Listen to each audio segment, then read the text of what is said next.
പഠിപ്പിക്കുമ്പോ പഴയ കാലം പോലെ ഇയാള് പറഞ്ഞ പോലെ അങ്ങനെ ഒരു സാധനം ഉണ്ട്, അല്ലെങ്കിൽ മോനൊരു കാലത്ത് നന്നാവൂല. അയാളെ ഞാൻ ഈ അടുത്ത് വീണ്ടും കണ്ടു. ആ കുട്ടി ഇല്ലാതെ പിന്നീട് ബാപ്പ എന്നോട് അയാളൊരു സാധനം തരും, അത് പോയി വാങ്ങണമെന്ന് പറഞ്ഞപ്പോ ഈ റമദാനിൽ ഞാൻ അയാളെ പോയി കണ്ടപ്പോഴും അയാൾ കൈപിടിച്ചിട്ട് എന്നോട് പറഞ്ഞു. അപ്പൊ എന്റെ സുഹൃത്തില്ല, അയാൾ കൈപിടിച്ചിട്ട് എന്നോട് പറയാണ്, ആ സംഗതി ആ സാധനം നന്നാവൂല കേട്ടോ. അപ്പൊ എനിക്കൊരു അരമണിക്കൂർ അയാളെ ഫ്രീ ആയിട്ട് കിട്ടി, വാപ്പയില്ലല്ലോ. അപ്പൊ ഞാൻ അയാളോട് പറയേണ്ടത് അയാളോടും പറഞ്ഞു. നമ്മൾ മക്കളോട് പറയുമ്പോ മക്കൾക്ക് ഒരിക്കലും ചിലപ്പോ നമ്മളെ ഉള്ളിന്റെ ഉള്ളിൽ ഇയാൾക്ക് കത്തുന്ന സ്നേഹം ഉണ്ടാവും. ആ നാട്ടിൽ അത്ര ഇഷ്ടമുള്ള ഒരു വാപ്പ ചിലപ്പോ മക്കളോടുള്ള ഉണ്ടാവില്ല. അതുകൊണ്ട് അയാൾ അങ്ങനെ പറയുന്നത്. പക്ഷെ പറഞ്ഞിട്ട് കാര്യമില്ല, നമ്മുടെ സ്നേഹം ഉള്ളിലുണ്ട് എന്ന് പറഞ്ഞിട്ട് കാര്യമില്ല. മക്കളെ ബോധ്യപ്പെടുത്തണം. മക്കൾക്ക് സ്നേഹത്തെ അനുഭവിക്കാൻ കിട്ടണം. അല്ലെ, നല്ല പാത്രത്തിൽ മൂടി വെച്ച ദമ്മ് ചെയ്ത ബിരിയാണി ഉണ്ട്, ആർക്കും എടുക്കാൻ പറ്റൂല. അതുകൊണ്ട് കാര്യമുണ്ടോ? നല്ല ദമ്മ് ചെയ്ത് വെച്ച ബിരിയാണി പാത്രത്തിലുണ്ട്, പക്ഷെ ആർക്കും കിട്ടൂല. കാരണം അത് കിട്ടാത്ത രൂപത്തിലാ സാധനം ഉള്ളത്. അതുകൊണ്ട് എന്ത് ഫലം ഉള്ളത്? ഒരു ഫലമില്ല. അത് കഴിക്കുമ്പോഴാണ്, അതിന്റെ രുചി അറിയുമ്പോഴാണ്, അതിനെ ടേസ്റ്റ് ചെയ്യുമ്പോഴാണ് അതിന്റെ ബഹുമാനം അറിയുന്നത്. അല്ലെ, അങ്ങനല്ലേ?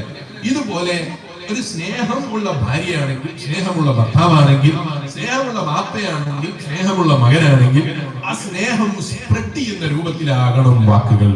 മകന് സന്തോഷം ഉണ്ടാകുന്ന സംസാരമാകണം, മകന് സമാധാനം ഉണ്ടാകുന്ന സംസാരമാകണം.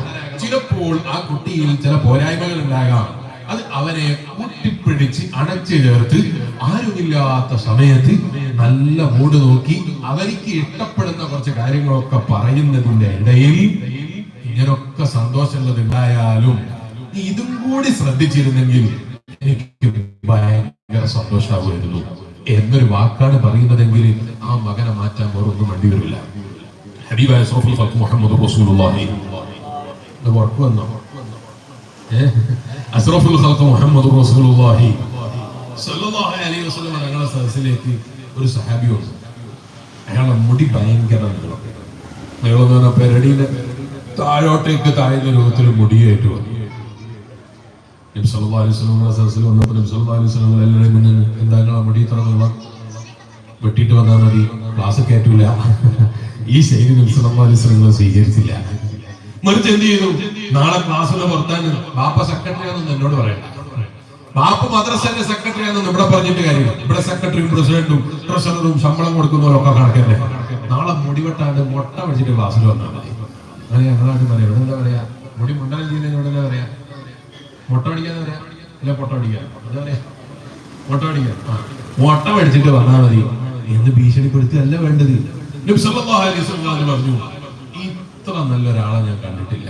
അയാളോട് സ്വന്തം അയാളെ വിളിച്ചിട്ട് നബി സല്ലല്ലാഹു അലൈഹി വസല്ലം പറയാണ്, നിങ്ങളെ പോലത്തെ ഒരു നല്ല മനുഷ്യനെ കണ്ടില്ല. ആ മുടിയനാനും ചെറുതായിരുന്നെങ്കിൽ നിങ്ങളെ പോലെ നല്ലൊരാളില്ലല്ലോ എന്നൊരു വാക്ക് നബി സല്ലല്ലാഹു അലൈഹി വസല്ലം പറഞ്ഞു. അത് മതിയായി ആ സഹാബിക്ക്. പിറ്റേ ദിവസം മുടി മുണ്ടനം ചെയ്യണമെന്ന് പറയേണ്ടി വന്നിട്ടില്ല, മുടി വെട്ടണമെന്ന് പറയേണ്ടി വന്നിട്ടില്ല. അയാൾക്ക് ഒരു വേദന ഉണ്ടായില്ല. നബി സല്ലല്ലാഹു അലൈഹി വസല്ലം പറഞ്ഞ ആ ഒരു ശൈലിയാണ് നമ്മൾ ജീവിതത്തിൽ മാതൃകയാക്കേണ്ടത്. നിങ്ങളെ മുടിയും നിങ്ങളെ പോലൊരു നല്ല ആളെ കണ്ടിട്ട് എന്തൊരു ഭംഗിയാണ്, എന്തൊരു ശൈലിയാണ് എന്നൊക്കെ അയാളെ പുകഴ്ത്തിയിട്ട് പറഞ്ഞു. ആ മുടിയൊന്ന് ലേശം ചെറുതായിരുന്നെങ്കിൽ എത്ര നന്നായിരുന്നു.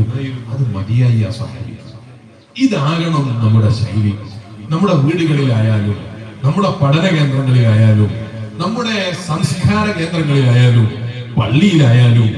നമ്മൾ പള്ളിയിൽ ചിലപ്പോൾ നേരത്തെ വന്നിരിക്കും. ഉദാഹരണം പറയാം, നമ്മൾ 10 മണിക്ക് പള്ളിയിലെത്തിയിട്ടുണ്ടാവും, 4 മണിയേറെ അല്ലേ? ഞാൻ ഉദാഹരണം പറയല്ലേ, ഉദാഹരണം പറയുന്നല്ല പറഞ്ഞൂടെ, അപ്പോഴെങ്കിലും നല്ല പറയാനുള്ള മനുഷ്യൻ കാണിക്കണ്ട അല്ലേ? 10 മണിക്ക് പള്ളിയിലെത്തി. അപ്പൊ വെള്ളിയാഴ്ച അല്ലേ ഇവിടെ അല്ലേ?